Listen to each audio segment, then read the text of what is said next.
ត្រីទាំងអស់ដែលមានវត្តមាននៅទីនេះខ្ញុំចូលមកឲ្យលោកយាយមហាបាសិកាពុទ្ធរាមបាចូលមកឲ្យលោកយាយបាសិកាពុទ្ធយិនក៏ដូចជាចូលមកឲ្យប្រជាពលរដ្ឋរួមទាំងភូមិយើងទាំង3រដ្ឋវិគ្រួសារថ្ងៃនេះលោកយាយមហាបាសិកាពុទ្ធរាមបាលោកយាយបានគាំទ្រមកនៅគ្រឿងឧបភោគបរិភោគគឺមានចែកជូនជាអំណោយតិចតួចដែរជូនដល់ប្រជាពលរដ្ឋយើងចំនួន1ភូមិទៅទាំង4តែម្ដងគឺមាន313គ្រួសារចឹងនៅក្នុងនេះគឺក្នុងមួយគ្រួសារទទួលបាននៅអង្ករ5គីឡូក្រាមមី3កញ្ចប់ហើយនឹងពីចេក2ខាំកន្លះទឹកស៊ីអ៊ីវនោះ1ដបបាទជូនដល់គ្រួសារនីមួយៗគ្រប់ទាំង3គ្រួសារវាបឋមនេះខ្ញុំបណ្ដាណាសូមអង្គការស្វែងរកដល់គ្រប់ប្រអស់ណាហើយនឹងជំរាបសួរដល់បងប្អូនកូនចៅទាំងអស់នេះដែលខ្ញុំបានមកនេះខ្ញុំថាមានចិត្តនៅភូមិទាំង4ជឿដូចបងប្អូនដែលមួយខ្ញុំចឹងបានខ្ញុំក៏ដល់ទឹកគ្រូដែរចង់ឲ្យបានទាំងអស់គ្នាពួកខ្ញុំចង់ខ្ញុំចង់ឲ្យបងប្អូនមានហូបដែរអានឹងសំឡងដូចបងប្អូនខ្ញុំព្រោះអីវាដូចខ្ញុំនៅតាមស្រុកនេះខ្ញុំនៅថាអរអមរិតទៅស្ដីទៅខ្ញុំនៅស្រុកទាំងអស់ខ្ញុំនៅទាំងអស់ខ្ញុំឃើញអានឹងកន្លងណាព្រោះណាមានខ្ញុំមើលឃើញតែថោកនេះខ្ញុំណានឹងហើយឥឡូវខ្ញុំក៏មកបានខ្ញុំក៏រកបន្តិចបន្តួចនឹងជូនដល់បងប្អូនហូបគាត់ដល់ពេលដែរណាចានឹងហើយសូមជូនពរឲ្យអ្នកទាំងអស់គ្នាបានសុខបានចម្រើនសុខសប្បាយទាំងអស់គ្នាហើយចំណែកម្យ៉ាងទៀតខ្ញុំក៏សូមជូនពរ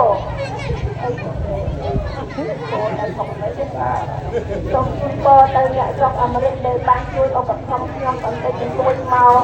តាមរយៈខ្ញុំនេះខ្ញុំក៏ធ្វើបុណ្យធ្វើទានហើយសូមឲ្យទេវតានិងទេវប្អិនទាំងអស់ជួយដឹងជួយលឺជាសាក់ใจខ្ញុំមិនយកមកយកចាយតាលេងទេខ្ញុំយកមកបុណ្យពិតប្រកបដោយលិតអត់មានកុហកហ្នឹងហើយក៏ចិត្តស្មោះត្រង់អត់មានស្រុកបានទេប្រកាសណោយកលុយជាមកឲ្យលុយទៅធ្វើដើរលេងអាសបាយអត់ទេចឹងណា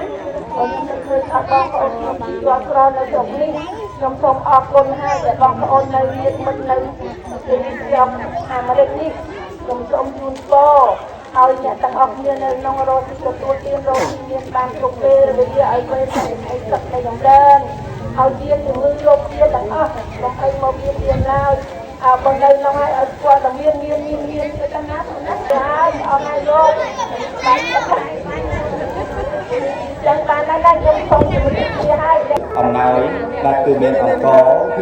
គ្រឿងឧបភោគបរិភោគមានមីមានអង្ករមានទឹកត្រីហើយមានកញ្ចប់ប៊ីចេងមួយកញ្ចប់និងទឹកត្រីនោះមួយដបអញ្ចឹងនេះជាទឹកចិត្តនិងសិទ្ធិដ៏មុតមមមួយបាទរបស់លោកយាយមហាបាសិកាពុទ្ធរាមបាបន្តចែកជូនដល់ប្រជាពលរដ្ឋនៅក្នុងភូមិទាំង4ដែលមានចំនួន313គ្រួសារដែលខ្ញុំបានជម្រាបជូនហើយនេះគឺជាទឹកចិត្តដ៏មុតមមដែលលោកយាយបានលះបង់ទុនធានមានតម្លៃបានបំណងយកនៅបាទគឺមានអង្ករក៏ដូចជាគ្រឿងឧបភោគបរិភោគទាំងអស់នៅក្នុងគ្រួសារហើយខ្ញុំบอกแม่ថាក្នុងគ្រួសារគឺទទួលបានអង្ករ5គីឡូក្រាមមាន3កញ្ចប់មានជើង1កញ្ចប់ត្រូវបាទជាវត្តមានលើក5ของยุคอาการการปฏิบัติการและเรียนการเรียนรู้ที่อาลีกบฏคือของยุคการทำเรื่องการของน้องของในผู้ก่อเหตุเกี่ยวกับน้องที่ตัวนี้คือเรียนของน้องที่เรียนไปเป็นเรื่องที่เรียนรู้ทำสำคัญให้เรียนตัวนี้ก็ได้ให้เราอยู่ในการร่วมสมุนเป็นเรื่องที่เรียนรู้วันนี้มาการปฏิบัติการในการ